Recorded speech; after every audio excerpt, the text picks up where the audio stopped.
Here is the recap of the first 2 seasons of Invasion.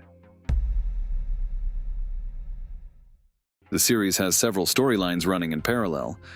They do not overlap with each other, so I will tell you about them separately. In a small American town, Sheriff Bell has his last day before retirement. He gets a report of a stolen car, and the old man rides out to the scene of the crime. In the middle of a field, Bell and his partner find a pickup truck and a strange hole, which could not just appear here, and a moment later a cloud of locusts passes by them. At night, the sheriff returns to the field and sees something moving under the ground. Suddenly, a black tentacle stabs him in the back of the head, and the man falls dead. At the same time, a translucent flying object flies over the field. In New York, Anisha receives a call from the school where her children Luke and Sarah attend. It turns out that for some unknown reason, all the students have nosebleeds, except her son Luke. The hospital finds no illnesses, and Anisha goes home with her children to her husband Ahmed. Soon there is an explosion and a strange electromagnetic pulse. Luke begins to experience a terrible headache and informs his mother that some voice is repeating the word Wajo non-stop. After the second explosion, communication and electricity disappear, so the main characters decide to leave the destroyed house and find shelter. Checking into a motel, Luke shows Sarah an unusual object he found earlier. The next day, Anisha and Ahmed quarrel and stop the car. Suddenly they discover that their son has disappeared somewhere and go in search of him. They reach a cabin in the woods where an elderly couple lives, where they find Luke. The old people allow them to stay with them, but after a few days the main characters start running out of food, and Anisha goes to get supplies. She runs into the military and tells them that she has a medical degree, after which the soldiers take her with them to the medical center. There she discovers a strange black material in people's wounds that reacts to touch. A short time later, the President of the USA makes a statement. She reports that the cause of the destruction around the world was an alien invasion. However, it is not clear what they want and how to contact them. Anisha escapes and returns home, but soon they are attacked by an alien.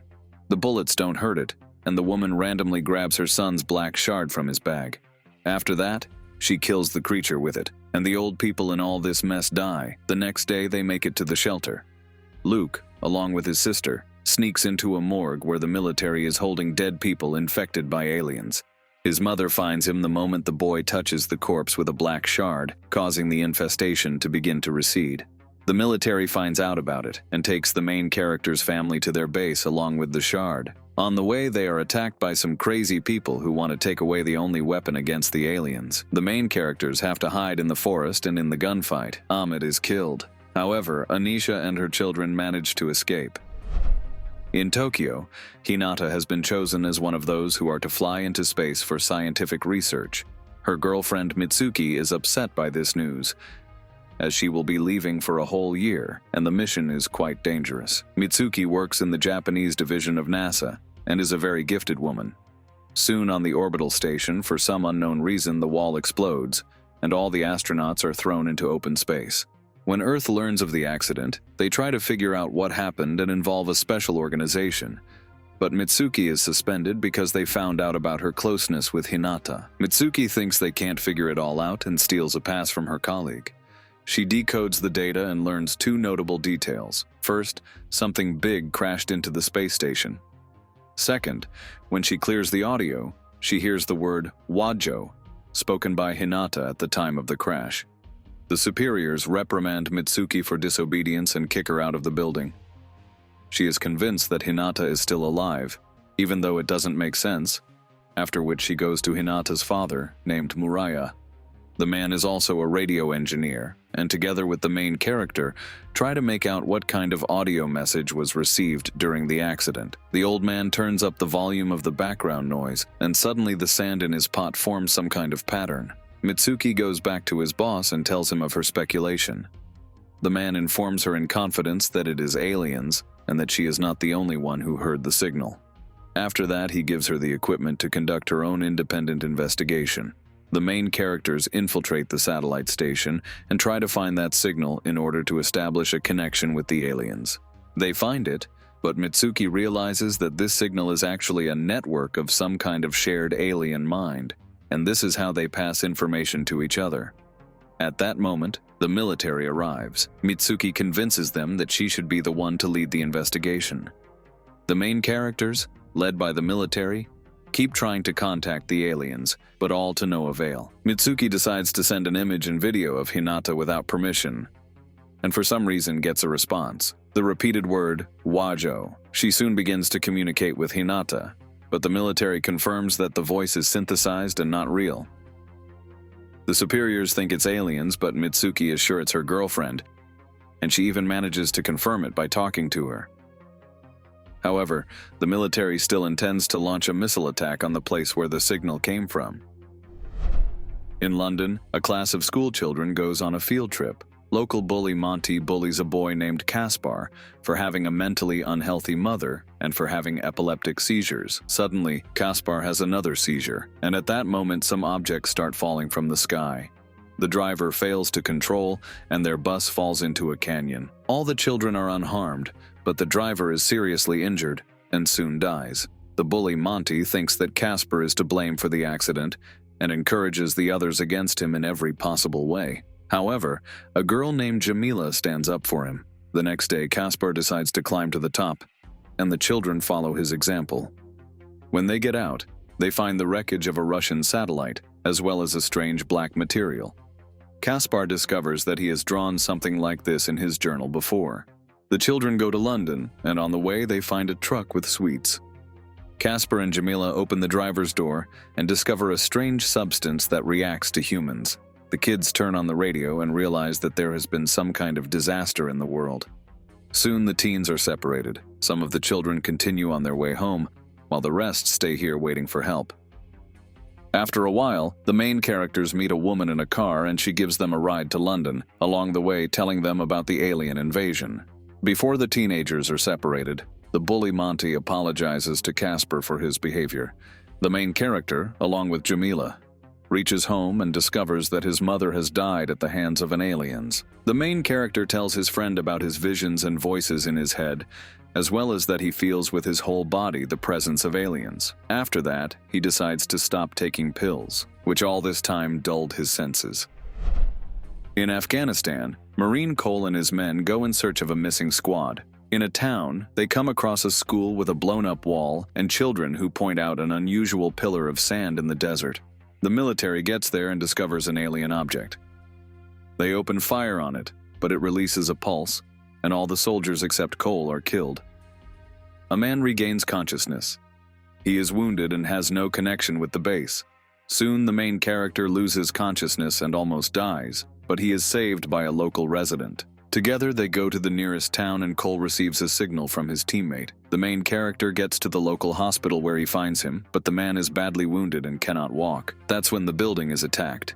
But it's not just humans, it's also aliens. In this chaos, Cole takes his fellow soldier and takes him out of the building. But he still dies. After that, the main character gets in the car and returns to the base. However, it turns out that everyone evacuated, since they were attacked by an unknown enemy. The man calls his wife by satellite phone and informs her that he will soon return home. On the way, he meets a local family, and from them he learns of an airplane heading west. Together they get to it, and Cole gives up his rifle to get on board with his new friends. However, he only makes it as far as London. Soon he meets Kaspar and Jamila. The boy tells him that he has the knowledge to stop the aliens, and proves it with drawings that he drew long before the aliens appeared. They make it to the hospital where the doctor causes the boy to have an epileptic seizure. What's amazing is that the doctor has never seen anything like this before, as it's as if his brain has synchronized with something. At this point, the building is attacked by aliens and they start looking for Kaspar. Eventually, the boy manages to connect to them and stop the attacking monsters. Just then, the military launches a nuclear strike on the alien spaceship, and it crashes to the ground. The aliens on the surface come to a complete stop. The boy loses consciousness and does not regain his senses, and doctors discover that he has no brain activity. The humans on the planet celebrate their victory over the aliens. Soon scientists infiltrate the crashed ship and see some living organisms. Cole returns to America, and he is told that the aliens tried to terraform the Earth, and all the creatures that attacked people were artificial, in other words, machines. After that, the man goes home to his wife. Anisha and her children see the news, but decide not to hurry and stay in the abandoned hut, where Luke discovers that the shard is active again. Mitsuki once again tries to contact Hinata and suddenly gets a response. Casper lies dead in the morgue, but wakes up in his bed and realizes that his consciousness is connected to the alien's shared mind. Meanwhile, people see an alien ship hovering over the Earth, many times larger than the previous one. This is the end of the first season. 4 months have passed since the invasion began. Governments have united and realized that aliens have begun terraforming certain territories. It is impossible to live there, and millions of people have had to leave their homes. The military still cannot understand where the hunters come from. Those black creatures that attack them relentlessly. The only person on the planet who was able to establish contact with the invaders was Mitsuki. She is taken to a base located near the spaceship that was shot down in the previous season. It is being studied by a company led by the brilliant entrepreneur and scientist Nikhil Kapoor. He asks Mitsuki to help them with their research, specifically to understand a certain immaterial entity inside the ship. To begin with, the woman is assigned a neurobiologist, Maya, who will monitor her mental state. The thing is, everyone who tried to study that very entity went mad and lost touch with reality. Mitsuki is not afraid of this and begins her research.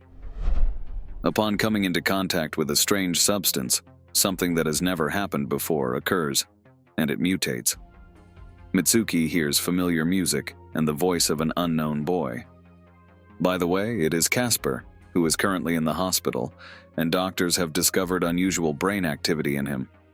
Meanwhile, Jamila has been hearing Casper's voice in her dreams for several months and realizes that her friend is calling her somewhere. The girl goes to the hospital where she left him, but it turns out that the boy was transferred to Paris a long time ago. Together with 2 other friends, she decides to find Casper. Soon, Monty and his sister Penny join them. Mitsuki continues her research and discovers that certain frequencies activate and deactivate the ship's cloaking device. She also learns that the entity occasionally sends out some kind of signal, and everyone agrees that these are messages to other ships that are on the planet but invisible.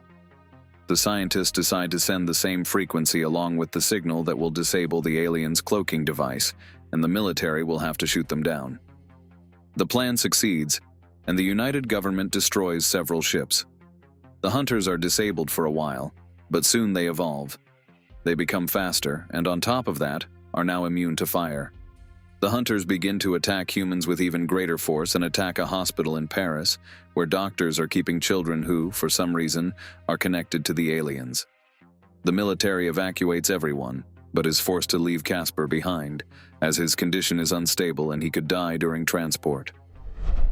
Jamila and her friends go down into the tunnel to get to France, where they run into new hunters. The teenagers manage to escape, but one of them is wounded and stays behind with the soldiers. We also learn that Monty went with them because he is in love with Jamila. Soon the children reach the hospital, which has already been emptied by the hunters, who killed everyone there. However, Casper was left untouched and came to his senses. The main characters notice that he is behaving strangely and seems like a completely different person. Casper says that in his dreams he always heard the voices of other children who were with him in this hospital, and he can still hear them, but they are far away. Together, the teenagers set off in search of them and eventually find them in a secret laboratory. Moreover, the children also sense his approach. After talking, they come to the conclusion that when they sleep, they end up in some kind of space. It is a huge labyrinth, and the aliens do not allow them to approach its center. Together, the children begin to draw a map of this place. Cole still hasn't recovered from everything that happened to him last season. He tries to figure out what Casper's drawings mean and eventually figures out that one of them points to McCracken County. People there found a circle in the fields, but soldiers immediately started guarding it. Cole drops everything and heads there. When he infiltrates the military base, he discovers a laboratory where alien flora is being studied. He is eventually caught and sent to jail at the police station. There he meets Rose, the sheriff's assistant, and shows her Casper's drawings. At first, she doesn't want to listen to Cole, but then she discovers that the drawings contain numbers from missing persons flyers in the city. It turns out that with the arrival of the aliens, the town's residents began to disappear without a trace, including Rose's husband. The woman frees Cole, and they realize that the disappearances are following a specific pattern. Together, they set off for the very center of the spiral, to the base where the mysterious circle in the fields is located. There, the main characters discover an underground laboratory, and Cole tries to go inside, but he is caught. He wants to help fight the aliens, but he is not allowed to, and the main characters are put behind bars. Anisha, with her children and the artifact, tries to stay away from people. As I remind you, they are on the run from the military. However, soon, due to Luke's carelessness, they are all caught and are about to be taken to the base for examination of the fragment. During transportation, the convoy is attacked by a resistance group that tries to help ordinary people, unlike the military. Anisha does not tell them why they were caught and travels with this group for some time. Once, during an expedition, they are attacked by a large number of aliens, and in the chaos, Anisha's daughter Sarah and the artifact disappear. It turns out that the military tracked them down and kidnapped the girl. The group learns who Anisha is and why the government is so interested in her. At first, they don't want to help her, but their leader, Clark, along with his daughter, convinces the others to find Sarah. They head to the nearest military base, and on the way, they are attacked by a new type of alien that is now immune to fire. For some reason, Luke manages to control the creature, and the main characters escape, even though they have taken heavy losses. Upon arriving at the military base, Anisha learns that her daughter and the artifact have been moved to another location, but one that is more secure. The group then sets off for that location. Mitsuki continues her research and discovers that magnetic fields can be used to harm the entity. But then it begins to resist, and a strange conversation ensues, in which the entity takes the form of a little girl and uses Mitsuki's memory to convey something. When the main character says that the aliens are harming people, they don't understand what she means. Mitsuki takes off her glove and touches the entity. For a moment, her consciousness is transported somewhere else, and she sees Casper again. Because of all these experiments, the woman begins to forget her childhood and lose touch with reality. Maya wants to remove her from the project, but the deranged Nikil manipulates Mitsuki and convinces her to continue the research.